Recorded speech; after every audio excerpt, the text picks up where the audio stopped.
Thank you, everybody. So, are you guys ready to be lobbied? This is all about lobbying and government affairs. Yes, okay. Because we do the lobbying for the secular movement with a particular eye, looking after the non-theists, making sure that they're included at the table and they're not the meal, that they are not on the table. So who are we? And all about the Secular Coalition for America. We're going to go through that, but then also we're going to focus on moving beyond the base. That is sort of the main topic that I would like to leave with you today. How do we expand our coalition and expand our movement beyond the base? And by the base, I mean, look around, predominantly white males, that's the base. So how do we get minorities and women involved in the movement? So a little bit about what is the problem, what are we tackling, what are we lobbying against? And so most of the problems started with the Christian voter takeover of the Republican Party, of the Christian right becoming a power force. And this mainly got started because of a number of different reasons, but in the Jimmy Carter administration, he started to intervene against Christian schools that were not integrating and was going to take away their tax-exempt status. So that was one of the major causes, along with a few other reasons, women's reproductive rights, that the Christian coalition and the moral majority started to form and become such a political force. Now, in 1976 and 1980, the Christian right was less likely to favor a Republican candidate and were much more likely to vote Democratic. But then that all changed in 1984 and, of course, in 1988, where they started to move in and became 10% of that party. And now the Christian right votes like a 3-to-1 margin on the Republican Party. And you don't really have to look at the numbers on these dots, but you can see that the blue are the non-affiliated secular voters who are voting Democratic. So you can see since 1980, it starts with 1980, it's become much more Democratic, and then you see in the red the Republican vote there. So in the last election, the non-affiliated voters voted 73% Democratic and 22% Republican, which trends pretty much about the same as the labor vote and also the LGBT vote. So that shows you that the majority of the problem by far is over in the Republican Party. Now in 1980 it was much closer. So what are some of the problems that we're facing? A big problem that we're facing has to do with, you heard about earlier today, teaching of creationism in the public schools. We lost that fight recently in Louisiana and Tennessee, where they passed laws that you can teach creationism in the public schools, and that happened last year. And it's going on in about 12 other states at the moment. And so it's pretty much a huge problem. There's also a big funding difference. The religious right spends about $390 million a year on their lobbying campaign, and the Secular Coalition for America, we spend approximately about $350,000 a year, up to about $500,000. And this is the money that is in our C4, which is the C4 is the one that has the right to do all the political work and the electioneering. But of course we have a C3 also. Now we have problems on the Republican side, which I've talked about, but we also have problems on the Democratic side. Here's a quote by a senior Obama administration advisor. He said, "We don't view you as a constituency, we don't do outreach to that community." And so it's a little bit like the Democratic Party has taken us for granted, and the Republican Party think of us pretty much as they don't even know that we exist, or we are the outright enemy. Now, what are we doing about all this? Those are just some of the reasons as the landscape of where we are these days. So who are our secular voters and what are the issues that we care about, and how does the Secular Coalition make a difference? And also, I'm here to enlist all of you to help us affect change. Now, the nuns, non-affiliated, they have gone from 1990, 6% of America and the electorate up to 20%. So that's really good for us to have the numbers going up. And under 30 years old is close to 40%. And there are all kinds of signs that people are becoming less religious in the United States, which is a trend that's happening internationally. We have 80% of people on Facebook these days that refuse to list any type of religious affiliation. And so at this 20% number, which is a conservative number, it's still more than 3 times the population of all the Jews, Muslims, Buddhists, Hindu, and Mormons combined in the United States. But think about some of the power, political power, that the Jewish lobby has, or the Mormons, for example, just to pick a few. But we also represent the Americans that think political leaders should not rely on their religious beliefs when they're making their decisions. So we really want to tap into those people, and that's 55% of Americans. So as a coalition, our core member and core focus would be on the non-theist groups, atheists, free thought, humanists, etc. But then we're happy to go and grab any theists that want to align with us on particular issues to get well over the 50% on a particular issue that we happen to be chasing around. So now, how are we going to broaden the scope of the secular movement and the non-theist movement? In that we are predominantly white male, about 65%, and we need to have specific outreach programs to women's groups, LGBTQI, African Americans, Latino, even conservatives, the journalists for sure, science groups, religious groups, and people under 30. So what we're doing at the Secular Coalition for America, because of course it helps us to have a big tent and have much more people in the movement and more people who are non-theists, or people who are just sitting on the fence and haven't been asked and haven't been recruited. These are the areas that we're focused on, and we have this in our strategic plan, so we're starting to table and speak to a lot of these groups here that are on this list. And we have very specific, detailed plans on how we're going to target each one of those. So we'll go through a few of these so that you can see that we're very serious about diversity and moving beyond our base.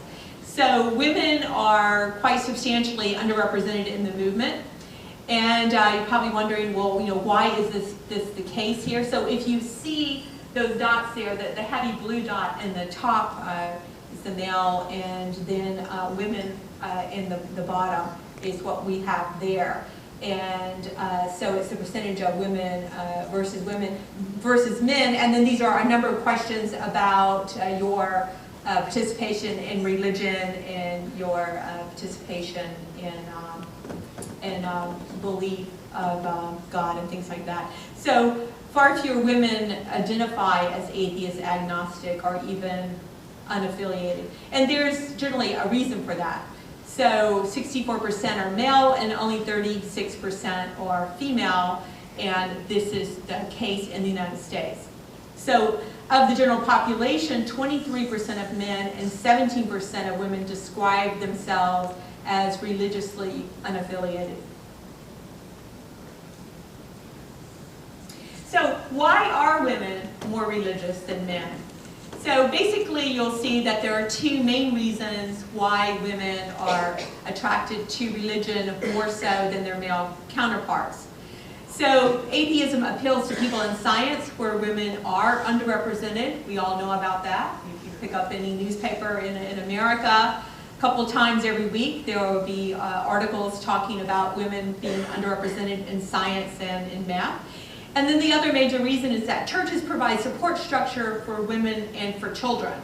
They're offering meals, after-school care, daycare at reduced prices, free summer programs, and a perceived safe community. So probably one of the most religious people in America today would be a pregnant woman. And you know, I was raised in Alabama, and I have plenty of girlfriends in Alabama that they will, over the summer, they'll enroll their children in 8, 9, 10 different vacation Bible schools. Not because they want to, just because they need to work and they don't have the funding for camps and daycare. And the vacation Bible schools are usually at no cost. And the children are safe there, and they'll get you know, breakfast and lunch, and with activities. So, but we have all these reasons as to why we think women should actually be more secular than men. They actually have more to lose by being sort of sucked into religion. So religion has never been an ally of women's equality, and in many religious organizations today, women still cannot hold the top leadership role, and I think we heard about some of that today from Ed Buckner and others. Religious organizations are the primary opponents of the real-life reproductive needs of women. And for women, reproductive control equals economic self-determination. If a woman can control her reproductive rights, then she would be more likely to be able to get more education and also have a higher income. So how can the secular movement help and get involved and attract more women to the movement?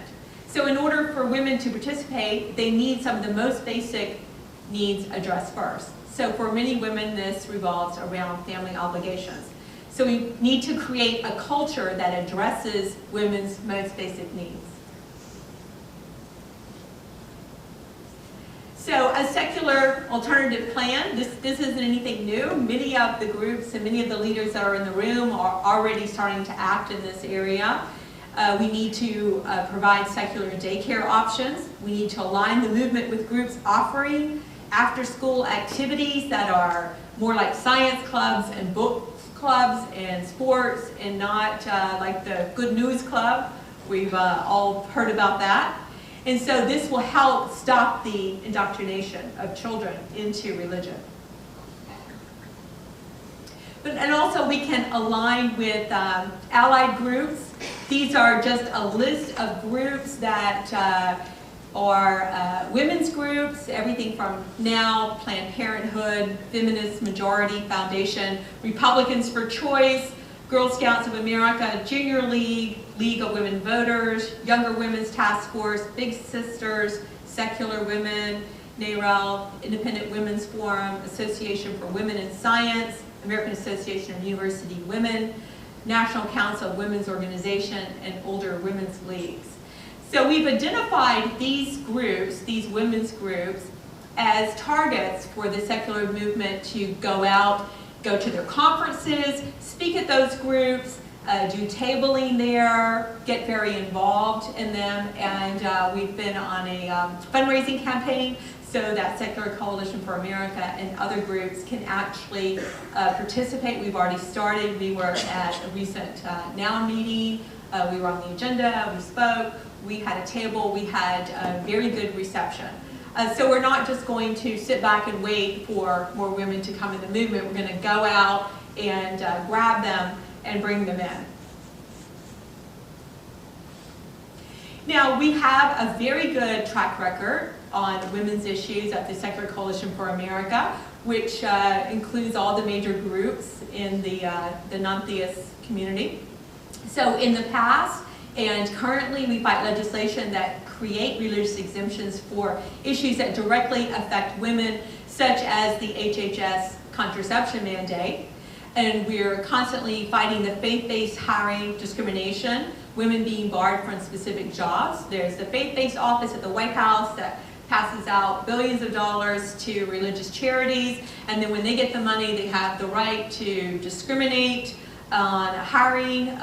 They can discriminate based on religion, based on sex, or whatever, because they're quite exempted from many of the other laws that secular groups have to comply with. And we continue to lobby on bills like the Violence Against Women Act and we lobbied against religious exemptions there in that particular legislation. So this is part of the message that we're getting out. So secular diversity outreach is not just about women. It's a lot more than that. So now that we've covered what some of our plans are, you've had just a quick overview of what we're working on at Secular Coalition for America. There are other groups that we're targeting, and we have some very practical ideas to help address the shortfall of women and ethnic minorities and other groups like conservatives in our movement, because we want to create a true diverse community. So some of our ideas and things that we're focused on with regard to minority group outreach, we are working on tailoring our messaging for minority groups. For example, atheist doesn't play well in many minority groups, especially in the Black community. We would be better to use toned down rhetoric in terms like freethinker when reaching out to minority communities. There's plenty of research that shows that. College with students is a very good place to try to attract people because they're pretty much open and free thinkers during their university years. So organizations like the Secular Student Alliance has a real opportunity to take a particularly active role in promoting diversity within our movement. Exposing young adults during their college will also help to formulate opinions on community for the rest of their lives. Minority-focused groups.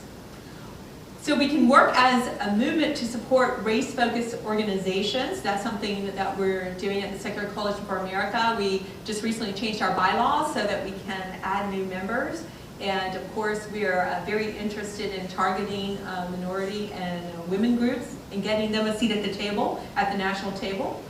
People will feel more comfortable coming out when they're surrounded by those that they can relate. Experiences can help offer a much needed sense of community. Another huge initiative that we've already started on has to do with bias among journalists. So we have a journalist outreach program, and these are some of the groups that we're tabling at, and we're getting on their agendas and speaking to them. We've produced toolkit materials to use with each one of these communities. So we're targeting the National Association of Black Journalists, the National Lesbian and Gay Journalists Association, the National Association of Hispanic Journalists, the National Association of Women in Journalism, and Asian American Journalist Associations.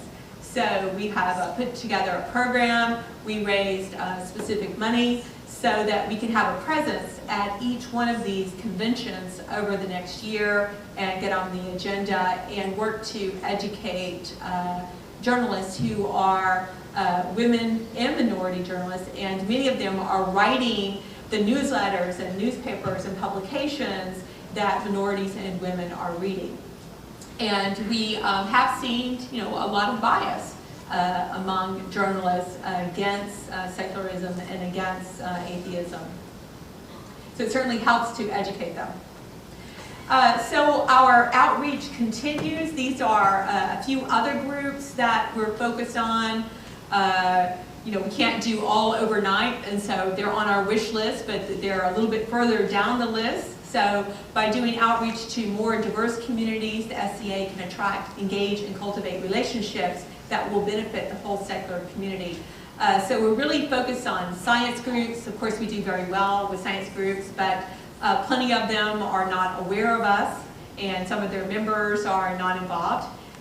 Even conservative groups, there's a new national conservative group that are non-theist Republicans, so we've been working with them. Religious writers, that's one area where you think that we wouldn't bother, but we're going straight there, educating them also. And religious groups, and in particular our bread and butter of people under 30, which is close to 40% of them are non-believers at this time. And if you look at the international trends, that's a whole nother talk, but you can see that our neighbor that's closest to us is Canada, but Canada only has a 50% God belief. In the United States, we have approximately an 80% God belief. There's only one other country that is considered a Western industrialized country that has a higher God belief than the United States, and that is actually Kuwait. But if you look around Europe, there's not a country that has more than a 40% God belief, and even Australia and New Zealand are only around 35%. And some of the countries in Western Europe, like Estonia and Sweden, have less than a 20% God belief. So if you look at that trend, of course the US is going to be catching up with that. And it's happening mainly with the younger generation, under 30. Now, so all of this takes time, and we're patient, but we're really stepping up our game here. So outreach to the minority and non-secular communities is going to be a marathon, not a sprint. But we do have a strategic plan, and we do have measures in place. And there are ways to measure your results, like how many conferences did you speak at, how many new people of African American or Hispanic or etc. did you get into your database. So we are looking at those types of measures. And the first step is to be friendly with these communities and begin to open the conversation while combating stereotypes. And we're battling hundreds of years of religious indoctrination. And we must remember that religion and ethnic culture are often different to, difficult to distinguish. So what are we doing with regard to our lobbying piece? Now, I just walked you through our big initiative for 2014, which has to do with the outreach to women's and minority groups and other groups. But of course, our core work has to do with keeping an eye on things federally and in all 50 states. So Federal Watch just threw up a few examples here of legislation that's happening in the Senate. You know, at the moment we've been very focused on getting humanists and atheist chaplains in the military and fighting a few other battles. But you can see here there's HR 973, religious exemption to the contraception mandate, has taken a lot of time. That's been happening through regulations, but there's always new legislation to even broaden that beyond its current position. There's HR 898, religious organizations using taxpayer money without limits. HR 718, Abstinence Education Reallocation Act of 2013. There's always the battle against medically correct, proper sex education. We have HR 127, a bill to restore the free speech and First Amendment rights of churches and exempt organizations by repealing the 1954 Johnson Amendment. And what that does, the charity churches who are tax exempt, C3s, they're not supposed to be taking that very favorable status and doing electioneering, but many of them are doing it, and they even want to pass legislation to make it legal and encouraged. There's a bill to provide that human life shall be deemed to begin with fertilization, a resolution expressing support for prayer at school board meetings, you know, just to give you some examples. So we've got 6 major areas, plus international, that we really focus our lobbying on: health and safety, education, tax policy, discrimination, government actions, and the military. On health and safety, I can hit some highlights here. There's, of course, the contraception mandate, pharmacists denying emergency contraception, medical neglect of children through faith healing, just to mention a few. There's education. Every year when we do our survey of everyone in our database to find out priorities and strategic planning and what we should be focused on, it always comes back, number one, education. By far is the most important thing that the secular and non-theists really want us to be active in. So that we're working on the voucher programs where taxpayer money is going for religious schools and religious education, abstinence-only sex education and not medically correct sex education, creationism and intelligent design in the science classrooms. So those are the major issues on the education side. Religious privileging and tax policy is a big issue this year because this year was supposed to be all about fundamental tax reform, although it hit a bit of a snag with the IRS issues, and now all the hearings focus on, you know, did they discriminate against certain conservative groups in getting their nonprofit tax-exempt status. So, but the main issues that we're focused on here has to do with the houses of worship endorsing candidates and absolutely no implementation or enforcement of that law. Faith-based nonprofits are exempt from IRS reporting, and tax subsidies and exemptions for religious organizations at about $71 billion. So you have everything from some religious groups, might even get down to hospitals and daycare centers, not having to pay utilities, are being exempt from property taxes, where you have their secular counterparts having to pay. So it's a pretty substantial problem. We did put together comments. We filed them with the Ways and Means Committee in the House, and they were included in their final report that came out in May. And the religious organizations just so assume that their very preferential treatment with regard to the tax code is so sacred that they don't even have to worry about lobbying for it. And so there were no comments from those groups, but we had plenty of comments from our side, and as I mentioned, we were able to get some favorable opinions in the report that came out of Ways and Means on the House side in May. Discrimination takes up a lot of our time, as it should. Employer religious discrimination, landlords violating discrimination laws under religious justifications, government issued marriage license, requirements based on religious dogma, and adoption discrimination with federal dollars. So a lot of federal dollars go to charities for adoption. As an example, many of those adoption programs are controlled by Catholic charities. And do you really think they're putting the atheist parents at the top of the list? I don't think so. Now on marriage discrimination, of course, the big issue there is marriage equality in the LGBT community.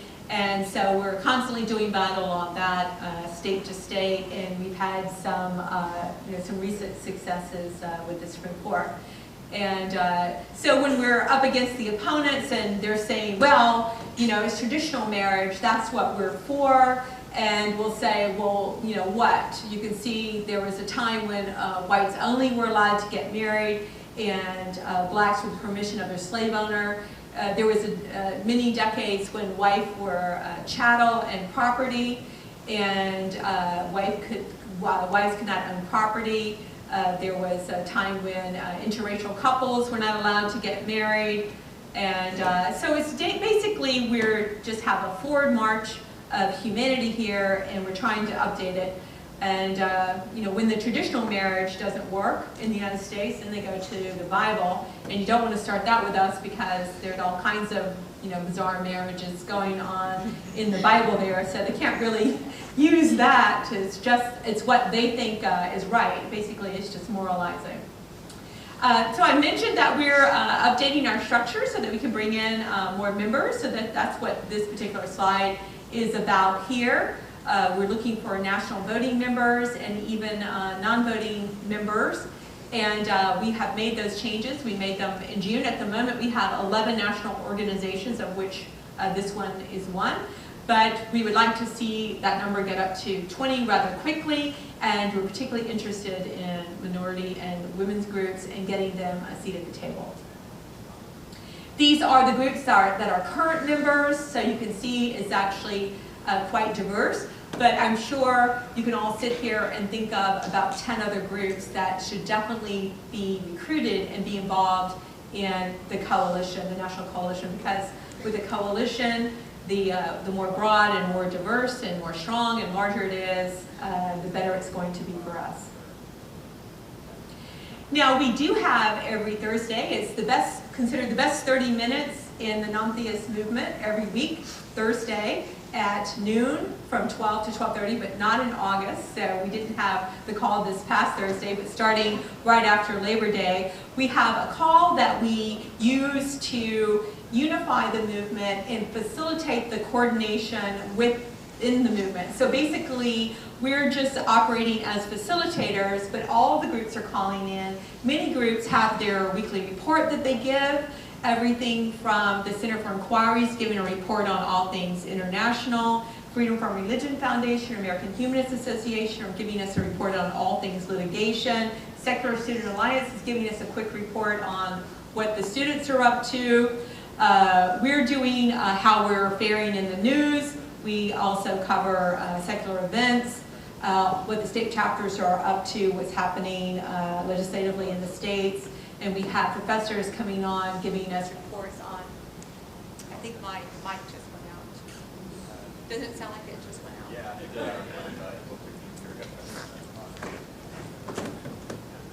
Maybe the battery died. Yeah. Probably the battery died. And we even go over charity issues. So believe it or not, this is every Thursday, always that phone number, always that code. There's a detailed agenda that goes out with an executive summary. There's the actual call that goes on for 30 minutes. Then it's recorded and it's put on our website, and now it's even a podcast.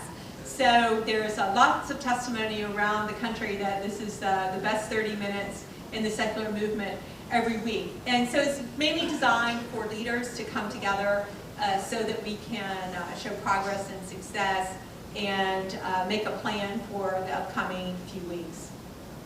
Now, endorsing groups, we had 34 a year ago, and I think as of last week we had about 125. So that's very helpful as a coalition to get as many endorsing groups and member groups as you possibly can. We have other success measures that we can point to. Our media mentions have gone up by about 270% over the last year. And we also have many more Hill meetings that we're reporting and speeches and tabling outreach. Now I just want to turn to the states for just a minute. You can see that at the moment there are 30 states that are controlled by Republican governors and 19 that are Democratic and 1 that's independent. And the reason I mention that is that so many of the egregious laws that are about to be enacted or that we're doing battle with are happening at the state level. There's plenty of mischief going on at the federal level, but we can't ignore the state level. So the Secular Coalition for America, we're very focused on getting with the Republican governors, briefing them, talking to them, educating them and the staff about the secular movement and how it would be best for them if they tone down some of the religious laws that are being passed in their states. We have state chapter formation. We have chapters in all 50 states at different degrees of maturity. They all have websites, like there's the Secular Coalition for Massachusetts, and I know that one of our co-chairmen, I see, Ellery Sheff, is in the room there. And so next month in September, every state will have a phone call and activities with a written agenda that will be on their website. So the states are really coming along nicely. Some of the states, I come on the call and they're like, you know, what are you doing on our call? And I'm like, I'm just, you know, here to see if you need anything. And other states, you know, I'm doing the call, I'm running the call. But as time goes on, month after month, the local leaders are really starting to take over. What we want to be is the back office support for the local leaders. And we only had 2 chapters a little more than a year ago. We had Alabama and Arizona, and now we do have all 50. But I think that the big hurdle was people thought that they had to set up a separate C4, they had to do fundraising, they had to hire staff, they needed an office space, storefront, website, all of those things. So we were just able to jumpstart it by offering everything back office, recruit the local leaders, and then we're there to do as much or as little as they want. So some examples of what's happening at the state level, so you can see that it is extremely important that we stay involved at the local and state level. So we have 6 states where pharmacists can refuse to dispense emergency contraception, 8 that do not inspect religious child care centers, 21 exempt employers from contraception covered, 30 ban all forms of marriage except one man and one woman, 32 sex education curricula is not medically accurate, 44 require under God in the Pledge of Allegiance. These are states here, long list of states where Bible curriculum is taught in the public schools, which is quite shocking that that is happening. Now we do scorecards because we are very politically active. And this year we're working on Virginia, New Jersey, because those are the only 2 states. It's a nice light year for us. only 2 states that have their statewide elections that will be coming up this fall. And so we'll be scoring these people. And of course, any federal elections like Kerry's open seat and any kind of other federal elections that have happened over the last 6 months, we did scorecards for those. And last year, we did all the presidential scorecards, and we have scorecards for everyone in the House and the Senate. Now, big good new news is that we'll be coming out this fall with the Model Secular Policy Guide for legislatures and decision makers. So we're very excited about this. We've been working on it since January. We had phone calls almost every Friday for many months. We had all the leaders from all the national groups and their staff on the phone. And we are putting together, we have 2 fabulous co-chairs in place. We have Jacques Berliner-Blah and Wendy Kaminer, who are both very well-known scholars in secular issues. And the draft is already written, as a matter of fact. Ed Buckner has been doing editing on that. It's getting very close to final. We're going to do the layout, and then we're going to print several thousand copies. We'll be able to send it electronically to all the staff in the House and the Senate. We're going to unveil it with briefings in the House and the Senate. It's also written where it's very usable at the state level. So we'll be able to email it to all the legislatures and their staff at the state level. We have all these databases that we pay for all of our state chapters. We also have the database nationally. We have a national and state database that we pay for tracking legislation, for contacting all legislatures and their staff, and also for action alerts. Those are all available. And so we're going to have the constitutional framework, health and safety, education, discrimination, military discrimination, tax policy, and international policies. About approximately laid out is going to be about 50 pages. And this is something that is very common. It is very useful. It is something that senators, congressmen, and their staff use. I've worked for 4 different senators. Sometimes you might have 2 or 3 hours or a day or 2 on a particular issue, and your member will say, Edwina, get me the pros and cons on this particular issue. It could be, marriage equality, and let your source be the stakeholders, the major stakeholders on both sides of the issue. And so part of our problem is that we weren't there. We didn't have our side of the issue written up, tidy, where a staffer could just cut and paste and grab it. The staffer is not supposed to be the expert. They're supposed to go to the authority, the consensus on that side, and just grab it, pull it down, cite the source, and then be able to present that to their boss. And then they're walking to the floor, and he's reading the one-pager on why he should vote for a piece of legislation and why he should not. So I think this will be very helpful for us. Think about the intelligent design, creationism, evolution section. Of course, that's in there, or sex education, or any topic that we've covered. We've done a very good job with that. So we'll be very pleased to have it in place. We have all kinds of other resources. I mentioned the National Update Call, which I cannot emphasize enough how important that is. And I tell everybody, they say, well, why do you do that? It's so much trouble, it's a lot of work. And I say, well, I don't care if no one calls in, but plenty of people call in every week. But if no one called in, I would still do it, because it's our way of being disciplined and showing that we have meetings on the Hill, and showing that we have press releases going out, and showing that we're tracking litigation, or that there are new student chapters, or whatever's going on. So, and making a plan for the next several weeks. So it keeps us disciplined, it keeps us showing progress, it keeps us moving forward. So that's the main reason that we do the call, and it's something that is very, very standard in coalition management, because when you're running a coalition, you have to get the coalition members together quite often and make decisions and get them all on the same page. We also have a national secular calendar that is kind of small and in-house, but you'll hear more later about something grand and great that's coming out that will be available for the whole movement.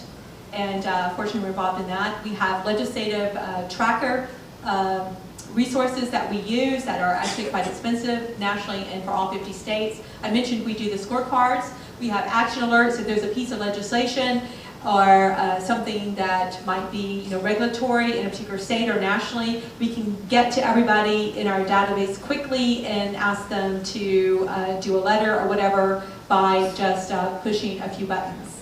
And we have all kinds of materials and all types of training available on our website for running coalitions at the state level. And of course, social networking, we're everywhere. We have the Secular Daily News website, which is pulling from this organization and all the other organizations.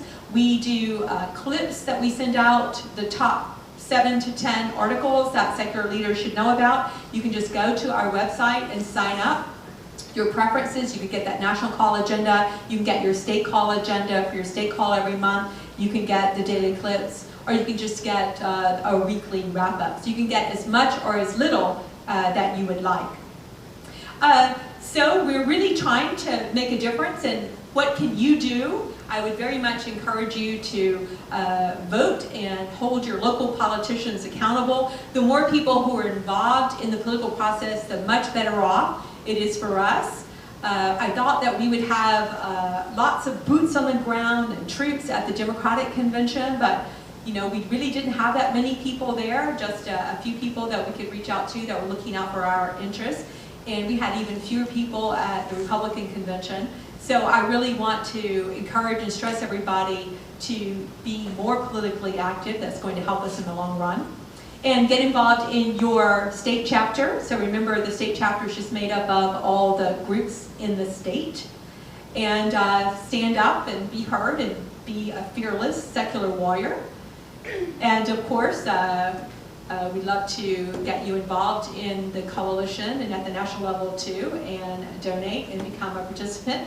And there's my contact information. There's a picture of me, a lone secular warrior with all my pins and buttons on at the Republican Convention. I'll tell you, there were not very many of us down there, but I was there doing my best. So there you have it, and I'm going to open it up for any questions or advice that you might have for the coalition who's looking after all of our interests. Thank you.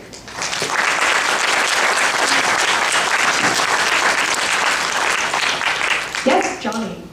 It's great to align with third parties who are outside the secular movement, but I find, of course, that sometimes they're hesitant, they don't want to offend people, blah, blah, blah, blah, whining. What's the best strategy that we have to convince them that it's in their best interests to help us? Okay, so of course around DC we're looking for allies anywhere we can possibly find them. And I can give you some very interesting examples. Like for example, about a month ago I was meeting with the lobbyists for the National Baptist Convention, very conservative group. And they came in with all their list of issues, and we had our list of issues, and we sat at one end of the table and they sat at the other. And I'm looking, Mark, can't help you there, can't help you there, can't help you there. And they're going down our list. And they said, and then they got to the international blasphemy laws. They're like, okay, we completely align with you there. I'm like, fine, that's great, I want you to sign on to our model secular guide for that page, that section. And then we found out that they would even support us for atheist and humanist chaplains in the military, which was really shocking. And so we actually found 3 or 4 areas where we could align on them. We see it also with Catholics for Choice, Republicans for Choice. Of course, many issues with ACLU we align on, and Americans United, Planned Parenthood, those types of groups. But you would be surprised that there are conservative and religious groups that we can align with them. And it's to our advantage in politics to have an alignment with as many groups as possible on the issues that we care about. So that's basically the way we do it. We're not shy about aligning with groups that we do serious battle with and opposition research on them on 90% of their agenda, but then the few things where we do work together, we certainly take that opportunity, always. Yes, sir. Hi, Edwina. Thanks for the talk. I was wondering, sort of piggybacking on what you were just mentioning a second ago, what needs to happen for the Republicans and the Conservatives to get more involved, or I guess more vocal within their own groups, with identifying more with the secular values that sort of you're espousing here today? Well, I can tell you, for example, after the pretty devastating election results last fall for the Republican Party, the chairman created this new project. It's called Growth and Opportunity, and they actually asked us to come over and brief them on, who are these nuns, the non-affiliated. We see, the demographics going up. We don't really understand them or know them. So can you come and put together a briefing? So of course we did, 3 or 4 hours. We put together all kinds of information on the groups and what they care about. We even took the Republican platform and redlined it, marked it up for them, which language they should change and what they should take out. And but basically, kind of one of the takeaways was that they noticed. So we didn't stop with the Republican National Committee. We went to the Republican Senatorial Committee and the House. And as a matter of fact, I'm meeting in a couple weeks with the Republican Governors Association. So they're very curious about our demographics. And it was surprising to find out that within the non-theist community, 50% are interested in smaller government and 50% are interested in larger government. So if you look at it that way, if the Republican Party stayed out of the social issues and were a little bit more libertarian on some of those issues and out of the bedroom, then they could have a chance with quite a few more of the voters who are non-theists. And that's something that they're looking at because hardly any immigrant or female or non-religious person voted for them. And without those huge voting blocks, the party is just going to never win another national election. And if you're in the business of running a political party and winning elections, then you're going to try to reposition yourself. And I've been involved in the Republican Party for a very long time. Growing up in rural Alabama, everyone I ever met, they were Democrats. But then by the time I was wrapping up college in the mid-'80s, everyone was starting to become a Republican overnight, and I'm unhappy about what has happened to the party, and many other people are very unhappy. So I think there is this silent majority. And I remember when the Christian right was first coming in, and you see all these strollers and pro-lifers, and I was thinking, well, there's just a few of them. We're a big tent. They can hang out with us. I don't really mind. But then next thing you know, they became quite the political force.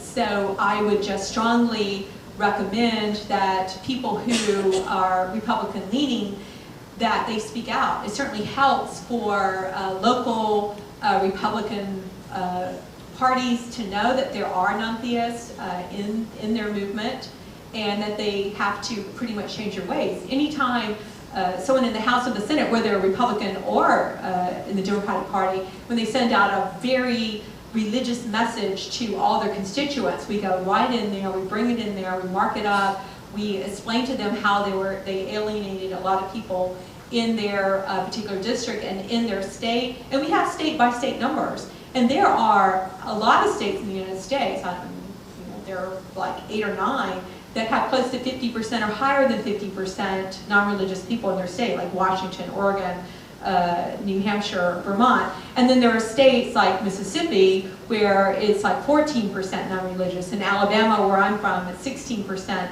non-religious. But even in Louisiana, it's about 20% non-religious, or low 20s. So you shouldn't be sending out messages that are particularly religious, telling people that it's Easter, and remember God's only Son died for your sins, and things like that.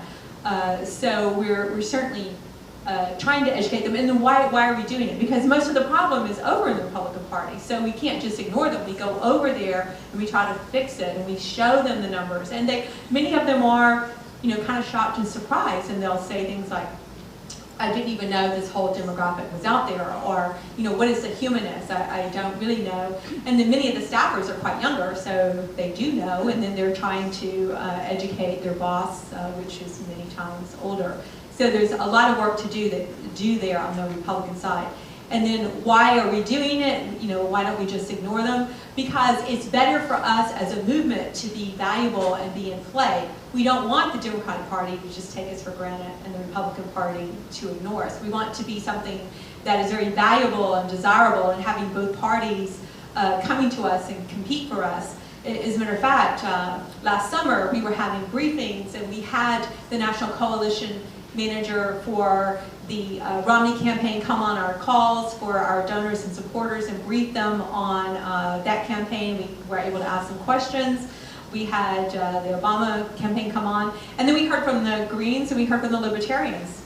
Hey, what about us? You know, why didn't you call us and ask us?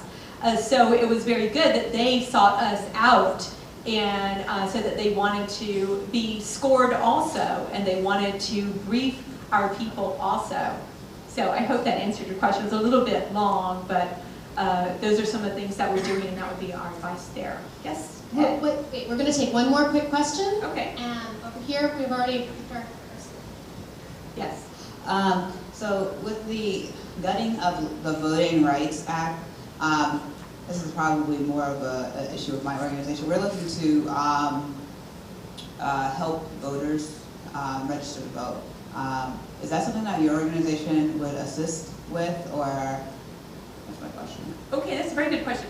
As a matter of fact, we went to, I would say maybe it was about 6 or 8 weeks ago, we had a meeting with all the staff at the Democratic Congressional Campaign Committee, the DCCC, who are running all of the 435 elections for the House next year. And they have some really good voter registration people there. And we asked if their people could train our people, because now with our state chapters, starting in January, we were going to have a series of webinars where we were going to train the people in all the secular coalitions of the 50 different states on how they can do voter registration drives. So we would also love to help you guys with that, because you have to look at the Secular Coalition for America as your resource on whatever your needs are for any non-theist group out there. So we offer all kinds of services, like for example, there are 6 or 7 national groups that they don't have access to, you know, the wire, dropping press releases on the wire, and meltwater services and things like that, and they kind of go through us, and we do that for them, and the state legislative tracking. So we would love to also help with the voter registration.